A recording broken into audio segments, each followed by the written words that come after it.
sicher. So, wir müssen ja immer ein bisschen Politik machen. Jetzt haben wir gestern Wahlen gehabt. Jetzt haben wir Wahlen. Was ist dein Resümee? Du hast ja bestimmt auch geguckt, fleißig. Oder hast du mit Rösler telefoniert oder so? Ja, ich habe mit dem gesprochen. Ich schicke uns abends mal SMS oder E-Mails. Und ja, ist schon eine Pupperhäschen, ne? Aber er sagt, war alles im Lack und so, ne? Er hat alles im Griff. Da waren ein paar andere Spackos, die wollten ihn ja rausschmeißen, ne? Aber so hinten rum, weißt du, so von hinten. Aber hat nicht geklappt. Jetzt ist er wieder vorne. Jetzt kann er sein Grinsen wieder aufsetzen, ne? So der Herr Grinser. Philipp Rösler, der Grinser. Ja. Was hältst du von der Rösler eigentlich? Kurze Worte, kurzes Statement. Ja, kurz und schmerzlos. Das ist so, ja, das ist so eine, der ist so glatt, allglatt. So Weichei ist das. Den haben sie zu den Wölfen geschmissen. Normalerweise passt er ja nicht dahin in Berlin. Ist so. Auf der einen Seite kann er einen leid tun. Also ich finde den Steinbrück gut. Steinbrück ist Knaller.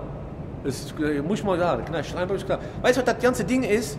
Ich sag dir mal ein, was schade ist mit dem Steinbrück, dass der sich jetzt so anders gibt, wie er vorher war.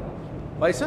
So, der war ja für die Banken, dass die Banken wieder kontrolliert werden, für diese Steuer, weiße Bankensteuer und alles solche Sachen. Was der Mann, ehrlich, der ist knallhart. Der ist nicht verkehrt, glaub mir das. Du musst nur den Humor, der hat nicht so einen trockenen Humor, aber na hallo? Das ist nicht der Müllowitsch. Am besten am Steinbrück ist ja, dass er uns die Jacke gesponsert hat. Ne? Was hat der?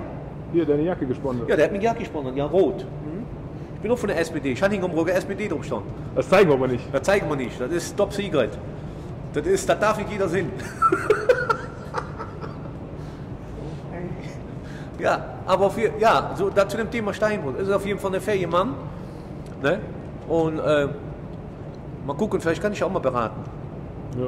Ich meine, vielleicht ruft er mich auch an. Grüße von mir. Ja, ich bestelle ihm schöne Grüße von dir.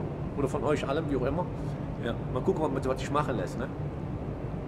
Ich meine, wird Zeit mit der Merkel, dass die mal langsam, oder? Ach, die muss weg, die ist ausgelutscht, glaub mir das. Nee, das geht ja nicht. Nein, die muss. Sorry, irgendwann ist der TÜV weg, weißt du? Irgendwann ist der TÜV abgelaufen. Nee, geht nicht.